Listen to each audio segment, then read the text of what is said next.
ప్రియమైన సహోదరులారా, ఈ వాక్యములను ఓ మాట రాయబడింది. యెషయా గ్రంథములను ప్రభు చెప్పింది ఒక మాట అన్నాడు. యాకోబును నిన్ను సృష్టించాను కదా, ఇజ్రాయేలుకు నేను నిర్మించిన వాడు నేనే అన్నాడు. ఇందులోను యెషయా గ్రంథంలో ఒక ప్రకారముగా రాయబడి ప్రకారముగా 44లోను మొదటి వచనంలోను ఒక మాట రాయబడింది. ఆయన నా సేవకుడును యాకోబును నేను ఏర్పరచుకొనగా, ఇజ్రాయేలుకు వినుము, నిన్ను సృష్టించి గర్భములో నిన్ను నిర్మించిన నీకు సహాయము చేయని వాడైన యెహోవాని ఇలాగా సెలవిస్తున్నాడు. యెహోవా దేవుడు అంటున్నాడు, యాకోబును నిన్ను సృష్టించాను, ఇజ్రాయేలుకు నిర్మించిన వాడు నేనే కదా, నేను నిన్ను విమోచిస్తున్నాను, భయపడకు. దేనికి భయపడుతున్నాడో పేరు పెట్టి పిలుస్తున్నాడు. నువ్వు నా సొత్తు. ఈ రోజుల్లో కుటుంబంలో సమస్య వచ్చిందని, బాధ వచ్చిందని, ఇబ్బంది వచ్చిందని, నీకు గర్భము లేదని, దేవుడు సహాయం చేస్తలేదని అని కుంగిపోతున్నావా? కుంగిపోవద్దు. యాకోబును కూడా ఆయన సృష్టించాడు. ఆయన వెనక మునిపే సృష్టించి గర్భము నీకు సహాయం చేసిన వాడు నేనే, నా సేవకుని యాకోబుగా ఏర్పరిచిన వాడు నేనే. యెరూషలేమా భయపడకండి, యెరూషలేమా భయపడకండి, నేను దుప్పకైన వాడికి నీళ్ళకు ఎండిన భూమినికి ప్రవాహ జలములు కుమ్మరించిన వాడు నేనే. ఈ సంగతులకు ఆత్మ కుమ్మరిస్తుంది.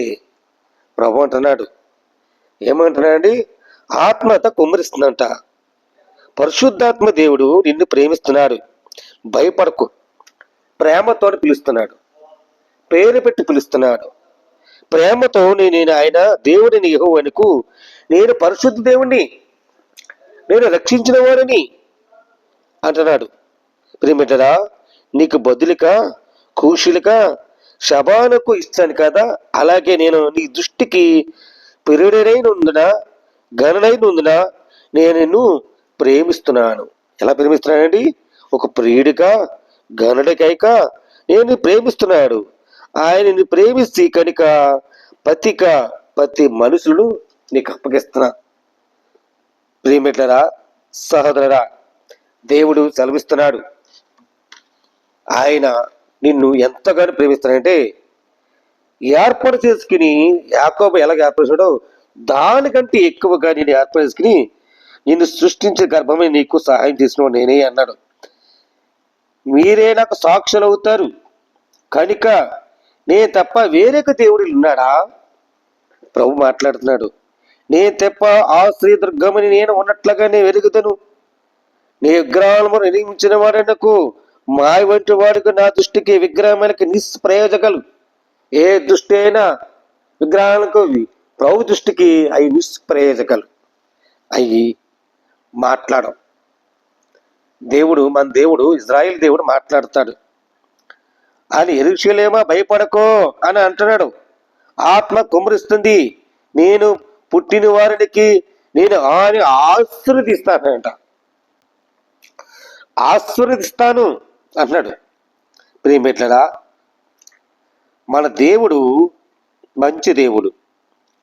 యాకోబు నాకు మొరపెట్టలేదు, నేను ఇజ్రాయేల్ దేవుడికి నీకు విరిగింది కదా, దహన బలకు గొర్రె మేకల పిల్లలకు నా ఎద్దకు తేలేదు, బలుల బలులకు ఘనతలేమని నైవేద్యం చేయలేదు, నేను బలవంతునికి పెట్టలేదు కదా దేవుడు అన్నాడు.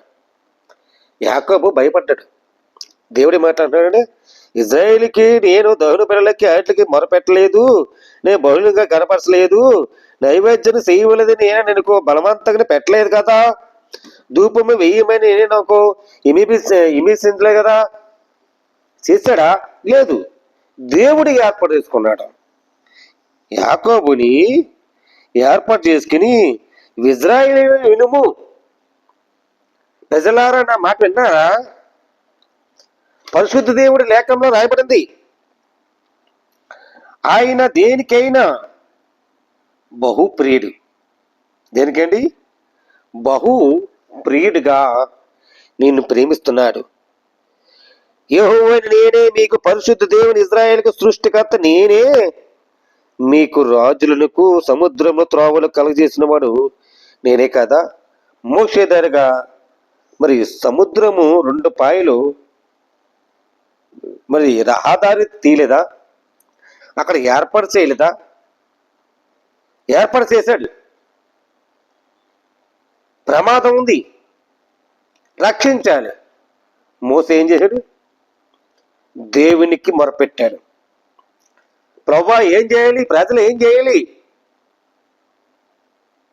అని దేవునికి అడిగితే, ఈ ప్రజల్లో అబ్బో వచ్చేస్తారు వెనకాల యుద్ధాలు చేసుకోవడానికి, వాళ్ళు చంపేస్తారేమో, సౌలు వచ్చేస్తారు సైన్యములు. కానీ మోషే మహాధైర్యవంతుడు. కంగారు పడకండి, యెహోవా దేవుడు ఉన్నాడు, ఆయన మొరపెడతాం. కర్రై పాము, పామే కర్రైనట్లుగా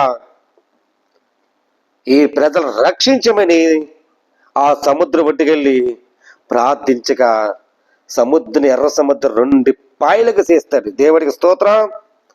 2 పాయలకు చేసి ఆయన తొందరగా రండి, మన ప్రాణాలు రక్షించుకుందాం అని పిలుపగానే ఆ పిలుపుకి జనాలు, ఒంటెలు, సామాన్లు మొత్తం తీసుకెళ్ళరు.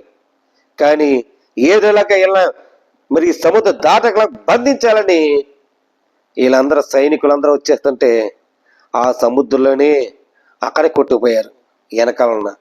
కానీ సైన్యముల అధిపతికి యెహోవా ఆయనండి, నా దుష్టుల గనులకు నేను ఆయన ప్రేమిస్తున్నాడు, సముద్ర తావులు కలగజేసినాడు ఆయన కదా, ఒడిగడ్డ జనముల మార్గములు కలగజేసిన వాడు, రథముల గుర్రములకు సేవల కూరులకు నడిపించిన యెహోవాని నేనే కాదా, ఇలా సెలవిస్తున్నారు అన్నాడు. ఏమండి, ఇలా సెలవిస్తున్నాడు, దేవుడు సెలవిస్తున్నాడు. ఏకముగా పరుగునికి లయములకు జ్ఞానము చేసుకొని మూటి వారికి పూర్వకాలము సంగతులు తొలగించుకోండి. ఇదిగో వేరేక నూతి క్రియలకు చేస్తున్నాను, ఇప్పుడే మొదలుకొని దానికి ఆలోచించుదునవా.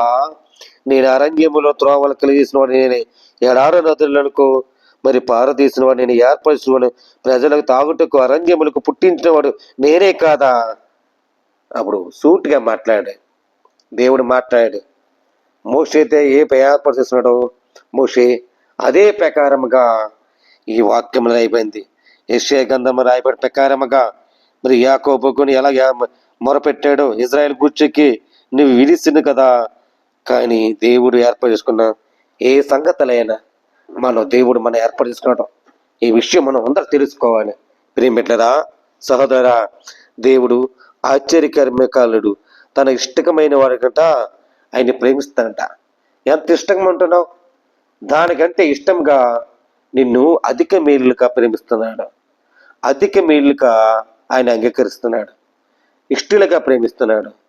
ప్రేమ సహోదరులారా, ఈ విషయం మనందరం దేవుని కృపతో మనం ఆదరించాలి, ప్రేమించాలి. మనతో దేవుడు యెహోవా ఉన్నాడని మనం ఏర్పాటు చేసుకున్నాడు అని మనం గ్రహించే విధానం, దేవుని కృప మనకు తోడి ఉంది, దేవుని దయా కెరటం మనం పొందుకున్నాం. దేవుడు మరి ఇజ్రాయేలుకి సేవకుడిగా మరి యాకోబు ఏర్పరచుకోవడం మనం ఏర్పాటు చేసుకుంటాడు. అలాగే మన పాలు తేనెలు పంచుకోవాలన్నా, మన దేవుడి ఏర్పాటు చేసుకోవాలన్నా, ఆయన నిన్ను సృష్టించిన గర్భమునకు ఆయన సహాయం చేసినవాడు ఆయనే. ఈ సత్యాన్ని తెలుసుకోవాలని ప్రభుపక్షముగా మీరు అందరికీ శుభాలు, ఆశీస్సులు కలగజేస్తున్నాను. దేవుడి మాటలు దీవించి ఆశ్రయించను గాక. ఆమేన్. ప్రార్థన చేద్దాం. ప్రేమగల తండ్రి, కృపగల దేవా, నీ స్తోత్రాలు నాయనా. రాజా అయా, ఎన్నో ప్రభువా మాకు నేర్పించే వందనాలయ్యా. అయా, సేవకుడైన యాకోబు ఏర్పరుచుకున్న ఇజ్రాయేలు వినుము అన్న తండ్రి. నిజమే ప్రభువా, గొప్ప సంగతులు తెలియజేసావు తండ్రి. ఈ లోకముల ప్రభువా నాయనా, మేలు చేసేవాడు, ఆదరించేవాడు, ప్రేమించేవాడు, నీ స్వరము దయచేయబడుతున్నాను తండ్రి. గొప్ప రక్షణ దయచని ప్రభా, అనేక బిడ్డలకు రక్షణ దయచని ప్రభా. దేశ విదేశాల ప్రతి భారతీయులు క్షేమంగా ఉన్నట్లుగా, ప్రతి సహోదరులందరూ క్షేమంగా ఉన్నట్లుగా సహాయం దయచండి ప్రభు. అయా, మేము ఒంటరి జీవితాలు నివసిస్తున్నాం తండ్రి. నువ్వు తప్ప మాకు ఎవరు లేరయ్యా. మా జీవితాల్లో ప్రభు ఏమైపోతున్నాయో తెలియదు తండ్రి. రక్షక దైవ కుమారుడా, ఒక్కసారి జ్ఞాపకం చేసుకొని నన్ను తట్టినట్టుగా ప్రజల మీద తట్టండి ప్రభా. ఆ ప్రజలను కాపాడండి అయ్యా. ప్రతి భారతీయులు ప్రభా, నీ నమ్మలందరిని ప్రేమించు, ఆశ్రయించు, మేలు చేయండి ప్రభా. ప్రతి కుటుంబాన్ని లేగెత్తండి, బాగు చేయండి అయ్యా. నాయన ఆరోగ్య బలహీనతల వాళ్ళు స్వస్థపరచండి, మంచి ఆరోగ్యం దయచండి, మేలు చేయమని గొప్ప రక్షణ దయచండి ప్రభా. సహకారం నడిపించి ఏ నామమున ప్రార్థించి నీకే సమర్పించి అప్పగించుకున్నా ప్రభు తండ్రి. ఆమేన్.